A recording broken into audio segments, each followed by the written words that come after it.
Hello, this is Mr. Waters in our next episode of Integrals in Action. Okay, and we're still kind of working on the concept of area under curves, and we're going to work with that a little bit further today. We're going to do one example that'll be similar to the homework in your book. That's this one right in front of us. And then I'm going to have a little bit more to say about areas under curves, and especially about net distance, the total distance estimated that we've been working on, right? So here's a problem here. Here's a situation. Helen is driving and spots some debris in the road that is 200 feet ahead of her. That is, the debris 200 feet ahead of her. She's in the road. Okay. She applies her brakes and immediately begins to slow down. The table below shows the speed of the car at every 2 seconds until she comes to a stop. There it is right there. Time since brakes applied, and then for 0 up to 10, and you can see that the speed is 50 miles an hour here, or 50 feet per second, I should say, here, and then after 10 seconds, she's come to a stop. Now, what's your best estimate of the total distance that the car travels before coming to a stop? Now, we've been coming to that, and this is what we've been working on that, and this is a little more of an open-ended question, isn't it? So we're talking about we're going to try to figure out what an estimate for her total distance would be. Now, that's an aid of answering question number 2 down here. Which of the following statements can you justify from the given information? Okay, that the car stopped before getting to the debris, right? That the data is inconclusive, that the debris may or may not have been hit, we can't really tell. Or C, Helen definitely ran over it. She definitely got to the debris and ran over it before she could stop. Okay? And keep in mind that the debris is 200 feet ahead of her. All right, when she applied her brakes. So in order to get at that, we're going to estimate, well, how far did she travel before she got to time 0? Well, let's see. So we're going to do our usual over and under estimate of what her what her distance traveled was based on the data that we've got here. So I'm going to go ahead and I'm going to make a graph, and we're going to calculate an overestimate, which would represent the furthest distance that she could have traveled, or at least, an overestimate, the furthest distance based on this data that she could travel. And we're going to calculate an underestimate, that is the lowest distance that she could have traveled based on this data. And then we'll see where we are, okay? Okay, so let's see. And maybe that'll tell us something about the 200-foot thing. We'll be able to make a judgment about whether or not she hit the debris based on that. So let's see. So it's going to be time on the bottom, 0, 2, 4, 6, 8, 10, like that.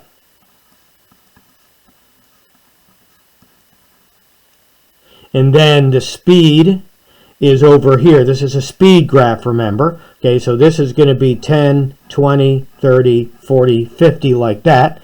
Now we're going to, 10, 20, 30, 40, 50, speed, time, right? Okay, so let's see. So graph the data. Let me get my colors out here. I've got new colored pens. Let's try purple for this. Okay, so this is 50 feet, right? Or 50 feet per second there at time 0, when she's driving. Okay, after 2 seconds, she's only going 40. After 4 seconds, she's going 25, right? After 6 seconds, she's going about 12, right? After 8 seconds, she's going 5. And after 10 seconds, she's going 0, right? So that's the point. After 10 seconds, we know the speed is 0, right? And then here, so those are our data points, right? And then we go ahead and here is our speed function, like that, the graph of our speed function. And the total distance that she traveled is the distance under that curve, right? And the question is it more than or less than 200 feet, right? So let's get at that, okay? So we're going to make the overestimate. Since it's a decreasing function, maybe you can see that the overestimate, because we want the rectangles that are underneath, the overestimate would be, oh, I guess we better mark off the boundary, the intervals, because we're given 1, 2, 3, 4, 5 time intervals, right? So what we're given. So we're going to have 5 time intervals on our graph here. 1, 2, 3, 4, 5, right? So using our formal language that we had before, n, the number of intervals is 5. Okay, we had a distance of 10 seconds, a total time interval of 10 seconds. So 10 minus 0 divided by 5, that's going to be 2. So delta t was equal to 2. Okay, n is equal to 5, and we can see that our data is already conveniently organized that way, isn't it? Okay, so delta t is equal to 2. So 2, 2, 2, 2, 2, like that. Now the underestimate, since it's a decreasing graph, we're going to start on the left here. We're going to use the left boundary. We're going to go up to the graph. We're going to use the right-hand boundary, to get the underestimate here. We're going to use the right-hand boundary of each interval to get our rectangles that are underneath, right? Just like that. Okay.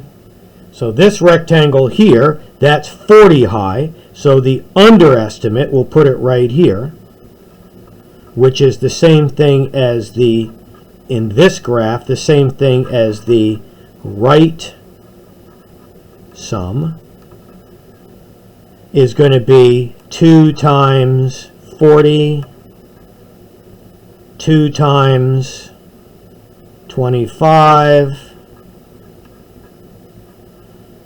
2 times 12, and then this rectangle here, this is 2 times 40, 2 times 25, 2 times 12, and then 2 times 5, and then this weird one here, one of our 0 height rectangles, 2 times 0, because we're hooking it on the right side over here. So this is 80, this is 50, right? This is 24, and this is 10, and that's 0. Now let's see what that adds up to, okay, for that estimate. Okay, that is 80 plus 50 plus 24 plus 10 plus 0. Well, that's 164. So the underestimate says that she stopped at that the area, the distance area under this curve here, our underestimate is 164 feet, which is less than 200, right? Okay. Now let's do the upper estimate. That'll be over here. The upper estimate, right? That's going to be the bigger rectangles here, right? We're going to use, that is the rectangles that are connected on the left boundary, the left side of each boundary, so that we get the rectangles that are protruding above, like this.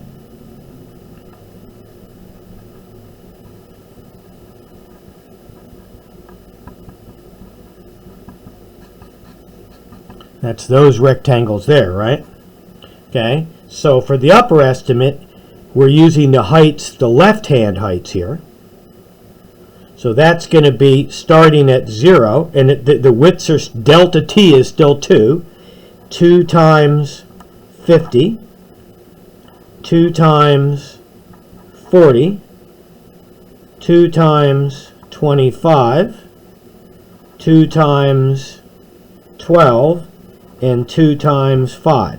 2 times the 5, 2 times the 12, 2 times the 25, 2 times the 40, 2 times the 50. Well, let's see now what that comes out to be. 100, this is 80, this is 50, this is 24, that's 10. Okay, so we add this up, and that's 100 plus 80 plus 50 plus 24 plus 10. Why, that's 264 feet.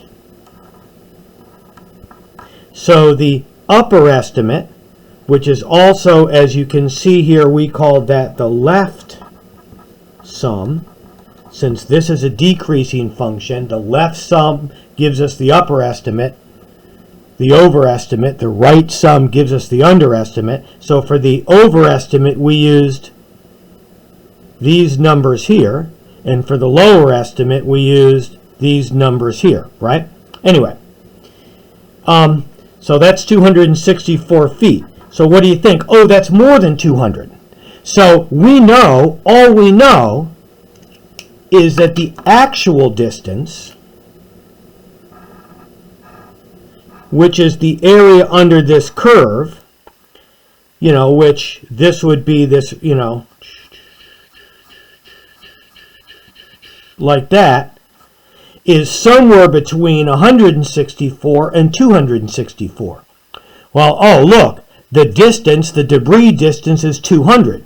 So we can't really tell. You know, it's certainly something above 164, but is it as much as 200? We can't tell. It's certainly less than 264, but is it as low as 200? We can't tell. So our answer here, our choice here is B, the data is inconclusive.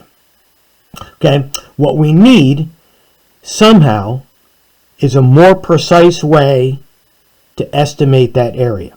Something that gets us the exact area. Now I suppose, based on our previous homework, we could average the two, right? 264 plus 164 is 428 divided by 2.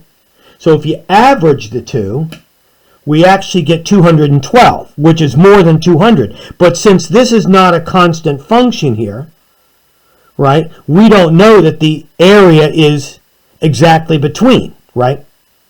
So anyway, so it's inconclusive. All right, good. So that's enough for this. That's one example, and you're going to have a couple of homework problems that are going to look like that, okay? All right. And then there's going to be another video in a minute about one aspect of calculating that takes our idea of calculating and estimating distances a little bit further. Bye.